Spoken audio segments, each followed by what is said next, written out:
Hello friends, आज की इस वीडियो में हम JCERT के द्वारा मंथली असेसमेंट क्लास 8 के अक्टूबर महीने के सारे क्वेश्चन को सॉल्व करेंगे। सबसे पहले हम हिंदी के क्वेश्चन को सॉल्व करेंगे, फिर इंग्लिश, गणित, विज्ञान, सामाजिक विज्ञान और लास्ट में संस्कृत के सारे क्वेश्चन को सॉल्व करेंगे। तो चलिए फ्रेंड्स, वीडियो को शुरू करते हैं। तो सबसे पहले हम हिंदी के क्वेश्चन से शुरू करते हैं। तो हिंदी में सबसे पहला क्वेश्चन है कि नीचे दिए गए गद्यांश को ध्यानपूर्वक पढ़िए और दिए गए प्रश्न संख्या 1 और 2 के उत्तर दीजिए। मतलब यहाँ पे गद्यांश दिया गया है, इसको पढ़ना है और फिर नीचे दिए गए क्वेश्चन को आंसर देना है। तो चलिए यहाँ पे आप इसको पढ़ सकते हैं। यहाँ पे हम प्रश्न संख्या 1 के क्वेश्चन को सॉल्व करते हैं। यहाँ पर क्वेश्चन नंबर 1 में कहा है कि लेखक के अनुसार लोगों को अब क्या द्रवीभूत नहीं कर पाता है। ठीक है ना। तो पहला ऑप्शन है भाई भाई का चूल्हा अलग करना। दूसरा ऑप्शन है बहू द्वारा घर वालों को बासी रोटी परोसना।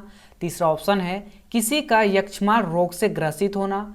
और चौथा जो ऑप्शन है वो है अमरूद के पेड़ को अशुभ बताना। तो इसका सही आंसर हो जाएगा किसी का यक्ष्मा रोग से ग्रसित होना। ऑप्शन नंबर सी यहाँ पे सही हो जाएगा। अब यहाँ पे दूसरा क्वेश्चन क्या है कि गद्यांश के अनुसार किसने किसका जीना मुहाल कर दिया था। तो पहला ऑप्शन है संपादक ने लेखक को। दूसरा ऑप्शन है भाभी और बड़े भाई ने लेखक के माता पिता को। तीसरा ऑप्शन है लेखक ने संपादक को। और चौथा ऑप्शन है माता पिता ने लेखक के बड़े भाई और भाभी को। तो इसका सही आंसर हो जाएगा ऑप्शन नंबर बी, भाभी और बड़े भाई ने लेखक के माता पिता को। अब हम लोग क्वेश्चन नंबर 3 करेंगे। क्वेश्चन नंबर 3 कहा है कि निम्नलिखित वाक्यांशों के लिए एक एक शब्द लिखिए। तो पहला क्वेश्चन है कि जिस पर विश्वास किया जा सके। तो उसका आंसर क्या हो जाएगा, विश्वास पात्र। ठीक है, उसका आंसर यहाँ पे हो जाएगा विश्वास पात्र। ठीक है ना। और इसके बाद क्या है कि जिसका उत्साह नष्ट हो गया है उसे क्या बोलेंगे, निरुत्साहित। ठीक है ना, निरुत्साहित इसको बोलेंगे। और रास्ता दिखाने वाले को क्या बोलते हैं, मार्गदर्शक बोलते हैं। जिसके चित्त में दृढ़ता हो उसे क्या उसको क्या बोलेंगे हम लोग, दृढ़चित्त बोलेंगे, है ना, दृढ़चित्त। ठीक है, तो इसका आंसर हो जाएगा दृढ़चित्त। तो अब हम लोग क्वेश्चन नंबर 4 देखेंगे। तो क्वेश्चन नंबर 4 में क्या कहा है कि निम्नलिखित पंक्तियों का अर्थ स्पष्ट कीजिए। ठीक है ना। कानून की किसी किताब में डायन का अस्तित्व नहीं, चिकित्सा शास्त्र में इसका उल्लेख नहीं, अंधविश्वासों ने बना रखा है इसे, समाज से इस शब्द को बहिष्कृत कर देना है, अपनी सोच को परिष्कृत कर देना है। ठीक है ना। तो इसका अर्थ लिखना है। तो इसका आंसर हो जाएगा कि जब कानून की किताब में चिकित्सा शास्त्र में डायन का उल्लेख तक नहीं है तब हम अंधविश्वास में जी रहे हैं। हमें अपनी सोच को परिष्कृत कर देना है और उस बूढ़ी को सम्मान देना है, तभी हमारा समाज विवेकशील, आधुनिक और सभ्य कहला सकेगा। ठीक है, तो ये हो जाएगा इसका आंसर। यहाँ पे इसको नोट डाउन कर लेना है। तो अब हम लोग क्वेश्चन नंबर 5 देखेंगे, जिसमें क्वेश्चन नंबर 5 में क्या कहा है कि पद्मा ने अशोक को क्यों जीवित छोड़ दिया। तो इसका आंसर हो जाएगा, यहाँ पे आप देख सकते हैं कि पद्मा ने अशोक को जीवित छोड़ दिया क्योंकि सम्राट अशोक का हृदय परिवर्तित हो चुका था। उन्होंने हिंसा का मार्ग त्यागते हुए कभी हथियार ना उठाने और अहिंसा के मार्ग पर प्रतिज्ञा कर ली थी। तो ये हो जाएगा इसका आंसर, आप इसे नोट कर लीजिए। तो यहाँ पर हिंदी के सारे क्वेश्चन सॉल्व हो चुके हैं। अब हम लोग इंग्लिश के सारे क्वेश्चन को सॉल्व करेंगे, जिसमें से पहला क्वेश्चन है कि who among the following is the youngest recipient of Padma Shri. पहला ऑप्शन है पीवी सिंधु। दूसरा ऑप्शन है दीपा कर्माकर। तीसरा ऑप्शन है साक्षी मलिक। चौथा ऑप्शन है दीपा मलिक। तो इसका जो सही आंसर हो जाएगा वो हो जाएगा पीवी सिंधु। इसका सही आंसर हो जाएगा पीवी सिंधु। तो अब हम लोग क्वेश्चन नंबर 2 करेंगे, जिसमें क्वेश्चन कहा है कि who is the first Indian female wrestler to win a medal at the Olympics. जिसमें से पहला ऑप्शन है गीता फोगाट। दूसरा ऑप्शन है साक्षी मलिक। तीसरा ऑप्शन है विनेश फोगाट। और चौथा ऑप्शन है दिव्या काकरान। तो इसका सही आंसर हो जाएगा साक्षी मलिक। ऑप्शन नंबर यहाँ पे बी सही हो जाएगा। अब हम लोग क्वेश्चन नंबर 3 करेंगे। क्वेश्चन नंबर 3 में क्या कहा है कि fill in the blanks with modal verbs. तो यहाँ पे क्या होगा, यू शुड, यहाँ पे हो जाएगा यू शुड। ठीक है ना, SHOULD, should not wear a dirty cloth. और बी में हो जाएगा वुड। WOULD, यहाँ पे हो जाएगा वुड। ठीक है, तो आप इसको नोट कर लीजिए। अब हम लोग क्वेश्चन नंबर 4 करेंगे। तो क्वेश्चन नंबर 4 में क्या कहा है कि right one word for a group of words. ठीक है ना, जिसमें से पहला क्वेश्चन है कि इंटेंस डिजायर, इसका क्या हो जाएगा, इसका आंसर हो जाएगा ईगरनेस, है ना, इसका आंसर हो जाएगा ईगरनेस। बी नंबर में है state of being completely forgotten, उसको हम लोग क्या बोलते हैं, ऑब्लिवियन, उसको हम लोग ऑब्लिवियन बोलते हैं। तो इसका आंसर हो जाएगा ऑब्लिवियन। ठीक है ना, इसका ऑब्लिवियन और इसका हो जाएगा ईगरनेस हो जाएगा। पांचवा क्वेश्चन है कि राइट फॉर अचीवमेंट ऑफ मेरी कॉम। ठीक है, तो इसमें से पहला में हो जाएगा 6 टाइम्स वर्ल्ड चैंपियन। बी में भरना है Rajiv Gandhi Khel Ratna and other national awards. C नंबर में लिखना है ओलंपिक्स ब्रॉन्ज मेडलिस्ट। और यहाँ पे चौथा नंबर में लिखना है डी नंबर पे 5 टाइम एशियन चैंपियन। यहाँ पे आप इसको भर सकते हैं, आप इसको अच्छे से नोट कर लीजिए। अब हम लोग मैथ के क्वेश्चन को सॉल्व करेंगे। ठीक है, तो इसमें पहला क्वेश्चन है कि एक संख्या को 5 से गुना किया जाता है तो इसका घन कितने गुना हो जाएगा। ऑप्शन ए में है 25 गुना, ऑप्शन बी में है 5 गुना, ऑप्शन सी में है 50 गुना और ऑप्शन डी में है 125 गुना। तो इसका सही आंसर हो जाएगा 125 गुना। अब हम लोग क्वेश्चन नंबर 2 करेंगे, जिसमें क्वेश्चन क्या है कि 10 - 3 × 10 - 4 का मान क्या होगा। ठीक है, तो चलिए हम इसको सॉल्व करके देख लेते हैं। तो यहाँ पे हम सबसे पहले क्वेश्चन लिख लेते हैं 10 - 3 × 10 और माइनस में क्या लिखेंगे 4। ठीक है, तो सबसे पहले हम लोग क्या करेंगे मल्टीप्लाई। अगर बॉडमास रूल अगर आपको पता होगा तो आपको पता होगा कि सबसे पहले मल्टीप्लाई को किया जाता है ना। तो सबसे पहले हम 3 और 10 को मल्टीप्लाई करेंगे तो क्या होगा 10 - 3 को अगर 10 से गुना करेंगे तो ये हो जाएगा 30 और माइनस में क्या आ जाएगा 4 आ जाएगा। ठीक है, अब यहाँ पे क्या करेंगे, अगर हम इसको अगर हम 10 और -30 में अगर हम इसको कैलकुलेट करेंगे तो ये हो जाएगा -20 और यहाँ पे -4। अगर हम इसको सॉल्व करेंगे तो ये हो जाएगा -24। तो क्या कहीं पे -24 ऑप्शन है, नहीं है। ठीक है ना, ये ऑप्शन भी नहीं है, ये भी ऑप्शन नहीं है, ये भी ऑप्शन नहीं मिल रहा और ना ही ये ऑप्शन मिल रहा, मतलब यहाँ पे ऑप्शन ही गलत है। ठीक है ना, तो इसका ऑप्शन यहाँ पे गलत दिया गया है। ठीक है, आप यहाँ पे इसको छोड़ सकते हैं या फिर इसको इस तरीके से इसको सॉल्व करके दिखा सकते हैं। ठीक है ना, अब हम लोग क्वेश्चन नंबर 3 करेंगे। क्वेश्चन नंबर 3 में क्या कहा है कि 105 किलोमीटर को मीटर में बदलकर उसे मानक रूप में लिखिए। तो सबसे पहले 105 किलोमीटर को मीटर में बदलते हैं। ठीक है ना, तो अगर हम यहाँ पे ठीक है, अगर हम 105 किलोमीटर को अगर मीटर में चेंज करते हैं, ठीक है ना, अगर हम इसको मीटर में चेंज करते हैं तो क्या करेंगे, सबसे पहले इसको 1000 से गुना करेंगे और जैसे ही 1000 से गुना करेंगे तो ये हो जाएगा, ठीक है, इतना हो जाएगा, इतना मीटर। अब इसको किस में बदलना है, मानक रूप में। तो मानक रूप में बदलने के लिए सबसे पहले क्या करते हैं 105 गुना, हम देखो यहाँ पे क्या है 3 जीरो है तो हम यहाँ पे 10 का पावर 3 लिख सकते हैं। ठीक है ना, अब यहाँ पे क्या करेंगे, इसको मानक रूप में बदलना है। ठीक है, तो इसके लिए हम क्या कर सकते हैं, यहाँ पे 1.05 इंटू में इसको हम 100 से गुना कर सकते हैं। ठीक है, इंटू 10 का पावर 3। ठीक है, बराबर कर देंगे 1.05 इंटू यहाँ पे क्या है 100, तो 100 को क्या लिख सकते हैं 10 का पावर 2 इंटू में क्या है 10 का पावर 3। ठीक है, तो ये हो जाएगा 1.05 इंटू, यहाँ पे आधार सेम है, पावर अलग अलग है, तो पावर क्या होता है जुड़ जाता है। तो अगर पावर जुड़ जाता है तो 2 और 3 क्या हो जाएगा, 2 3 मिलके 5 हो जाएगा, मतलब इसका पावर हो जाएगा 5, यानी इसका मानक रूप क्या हो जाएगा 1.05 इंटू 10⁵, ये हो जाएगा इतना। तो अब हम लोग क्वेश्चन नंबर 4 करेंगे, जिसमें क्वेश्चन क्या कहा है कि √³ 216। तो सबसे पहले इसको सॉल्व करेंगे हम लोग। √³ 216 इक्वल टू 216 को हम लोग लिख सकते हैं 6 × 6 × 6 और यहाँ से एक 6 यहाँ से बाहर निकल जाएगा और आंसर हो जाएगा 6। इस तरह से आपको कॉपी में नोट कर लेना है।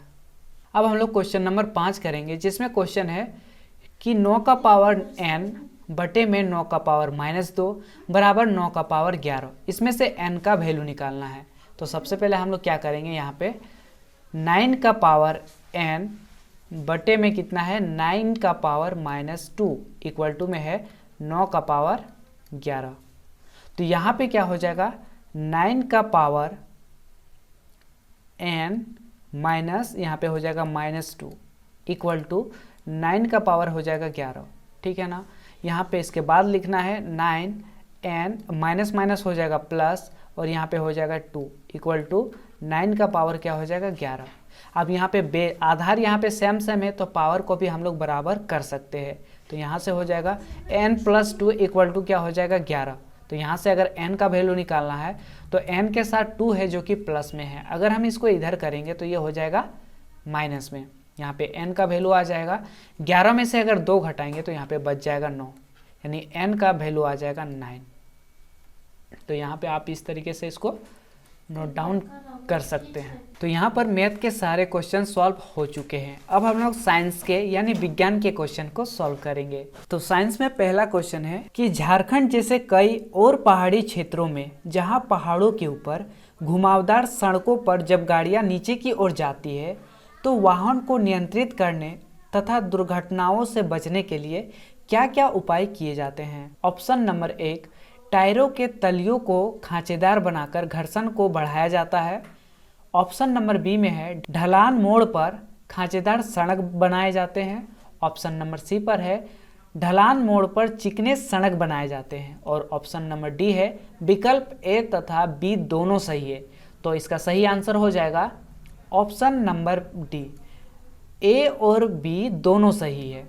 अब क्वेश्चन नंबर 2 करेंगे। क्वेश्चन नंबर 2 में कहा है कि सामान्य नेत्र द्वारा पढ़ने के लिए सर्वाधिक सुविधाजनक दूरी लगभग कितनी होती है जिस पर नेत्र वस्तुओं को स्पष्ट देख सकता है। ऑप्शन नंबर ए में है 10 सेंटीमीटर, बी में है 25 सेंटीमीटर, सी में है 15 सेंटीमीटर और डी में है 20 सेंटीमीटर। तो इसका सही आंसर हो जाएगा 25 सेंटीमीटर। तो अब हम लोग क्वेश्चन नंबर 3 करेंगे जिसमें क्वेश्चन कर रहा है कि क्या ध्वनि संचरण के लिए किसी माध्यम की आवश्यकता होती है। ध्वनि किस माध्यम से संचरित नहीं होती है।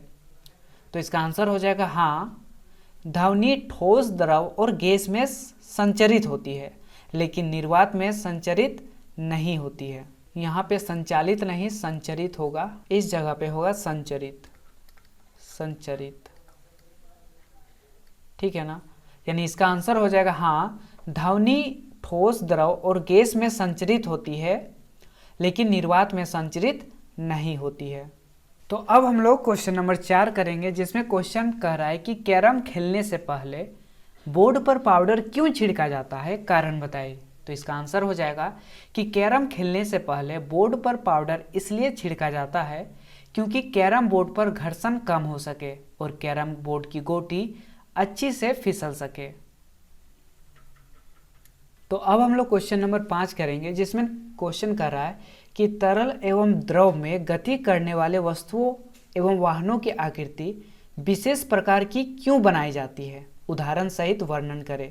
तो इसका आंसर हो जाएगा कि वायु अत्यंत हल्की तथा विरल होती है, फिर भी गति करने वाली वस्तुओं पर घर्षण बल लगाती है। इसी प्रकार तरल भी वस्तुओं पर घर्षण बल लगाते हैं। जब वस्तुएं किसी तरल में गति करती है तो उनको अधिक बल लगाने की आवश्यकता होती है जिससे घर्षण बल भी अधिक होता है। इसलिए तरल में गति करने वाली वस्तुओं जैसे नाव, समुद्री जहाज आदि को एक विशेष प्रकार की आकृति दी जाती है कि कम बल लगाने की आवश्यकता पड़े। इसके आंसर को आप नोट डाउन कर लीजिए। तो यहाँ पर विज्ञान के सारे क्वेश्चन सॉल्व हो चुके हैं। तो अब हम लोग सामाजिक विज्ञान के क्वेश्चन को सॉल्व करेंगे जिसमें पहला क्वेश्चन है कि दिए गए संसार के मानचित्र को ध्यान से देखें, ऑस्ट्रेलिया में नहीं पाए जाने वाले खनिज को पहचानिए। तो यहाँ पे है, इस जगह पे है ऑस्ट्रेलिया, आप देख सकते हैं यहाँ पे है, ये जो है ऑस्ट्रेलिया। यहाँ पे आप देख सकते हैं कि लोहा, यहाँ पे लोहा है तो यहाँ पे क्या नहीं है, तांबा। यानी इसका सही आंसर हो जाएगा ऑप्शन नंबर डी, तांबा। तो यहाँ पर परिच्छेद दिया गया है, इसको पढ़ना है, फिर नीचे दिए गए क्वेश्चन का आंसर देना है। यहाँ पे आप इसको पढ़ सकते हैं। तो चलिए अब हम लोग क्वेश्चन नंबर 2 करते हैं। क्वेश्चन नंबर 2 में क्या कहा है कि ब्रिटेन के बाजारों में भारतीय कपड़ों के स्थान पर ब्रिटेन में बने सूती कपड़ों ने ले ली। इसका भारतीय कपड़ा उद्योग पर क्या प्रभाव पड़ा। ऑप्शन नंबर ए, भारतीय उद्योगों को क्षति पहुंची। ऑप्शन नंबर बी भारतीय उद्योगों का पतन हुआ, ऑप्शन नंबर सी उपरोक्त दोनों, ऑप्शन नंबर डी इनमें से कोई नहीं। तो इसका सही आंसर हो जाएगा ऑप्शन नंबर सी, क्षति भी पहुंची और पतन भी हुआ। तो अब हम लोग क्वेश्चन नंबर 3 करेंगे, जिसमें क्वेश्चन कहा है कि दिए गए कथनों में से कौन कौन सा कथन भारतीय संविधान से संबंधित है। तो यहाँ पे ऑप्शन नंबर 1 में है कथन 1, बी में है कथन 1 और 2, सी में है कथन 1 और 3 और डी में है उपरोक्त सभी। तो इसका सही आंसर हो जाएगा उपरोक्त सभी, ऑप्शन नंबर डी। तो अब हम लोग क्वेश्चन नंबर 4 करेंगे, जिसमें क्वेश्चन का है कि कृषि के 2 प्रकार का उदाहरण सहित उल्लेख करें। तो यहाँ पे आंसर आप देख सकते हैं, ठीक है, यहाँ से लेकर यहाँ तक है। आप इसे स्क्रीनशॉट लेके आप इसको नोट कर सकते हैं। आपको स्टार्ट यहाँ से करना है, स्थानांतरण कृषि से और पूंजी आधारित कृषि तक यहाँ तक लिख लेना है। तो चलिए अब हम लोग क्वेश्चन नंबर 5 करते हैं। तो क्वेश्चन नंबर 5 में है कि राष्ट्रीय एकता दिवस जो प्रत्येक वर्ष 31 अक्टूबर को मनाया जाता है किन से संबंधित है, उनके किन्हीं 2 योगदानों को बताइए। तो इसका आंसर हो जाएगा कि राष्ट्रीय एकता दिवस सरदार वल्लभ भाई पटेल से संबंधित है। आधुनिक और एकीकृत भारत के निर्माण में सरदार वल्लभ भाई पटेल के अमूल्य योगदान है। भारत के पहले गृह मंत्री और उप प्रधानमंत्री के रूप में सरदार पटेल ने लगभग 565 रियासतों के एकीकरण में महत्वपूर्ण भूमिका निभाई है। आप इसका आंसर आप इसे लिख सकते हैं। तो अब हम लोग क्वेश्चन नंबर 6 करेंगे, जिसमें क्वेश्चन है कि 1857 ईस्वी की क्रांति के धार्मिक, आर्थिक एवं तत्कालिक क्या कारण थे, बताइए। तो इसका आंसर हो जाएगा कि 1857 के क्रांति के धार्मिक, आर्थिक एवं तत्कालिक कारण थे। आप देख सकते हैं यहाँ पे आर्थिक कारक क्या था कि अंग्रेजों की नीति की वजह से उद्योग धंधे भी बंद हो गए, इससे बहुत लोग बेरोजगार एवं निर्धन हो गए। उनकी कृषक योजनाएं भी सफल नहीं हो पाई, यह हो गया आर्थिक कारण। इसके बाद यहाँ पे सामाजिक कारण नहीं पूछा है, इसलिए यहाँ से इसको नहीं लिखना है। इसके बाद है धार्मिक कारण, वे हिंदू और मुस्लिम दोनों धर्मों की आलोचना करते थे, उन्होंने गोद प्रथा को भी बंद करा दिया। इसके बाद तत्कालिक कारण क्या था कि सुअर की चर्बी का बना कारतूस को मुंह से चबाना पड़ता था और हिंदू और मुस्लिम दोनों सैनिकों ने ही उसे मुंह से चबाने को मना कर दिया था। चर्बी लगे कारतूसों के प्रयोग से चारों तरफ से असंतोष ने विद्रोह के लिए निर्धारित तिथि से पूर्व ही विस्फोट जन्म दे दिया। तो ये था 1857 के क्रांति के धार्मिक, आर्थिक और तत्कालिक कारण। यहाँ से आपको आर्थिक कारण लिखना है, धार्मिक कारण लिखना है और तत्कालिक कारण लिखना है। यहाँ पर सामाजिक कारण आपको नहीं लिखना है और इस तरीके से आप इसको नोट डाउन कर सकते हैं। तो अब हम संस्कृत के क्वेश्चन को सॉल्व करेंगे। क्वेश्चन नंबर 1 का आंसर हो जाएगा यहाँ पे संस्कृत और क्वेश्चन नंबर 2 का आंसर हो जाएगा पंचमी। तो अगर ये वीडियो आपको हेल्पफुल लगे तो आप अपने दोस्त के साथ शेयर कर सकते हैं और अगर आपको कोई डाउट है तो नीचे कमेंट ज़रूर करिए।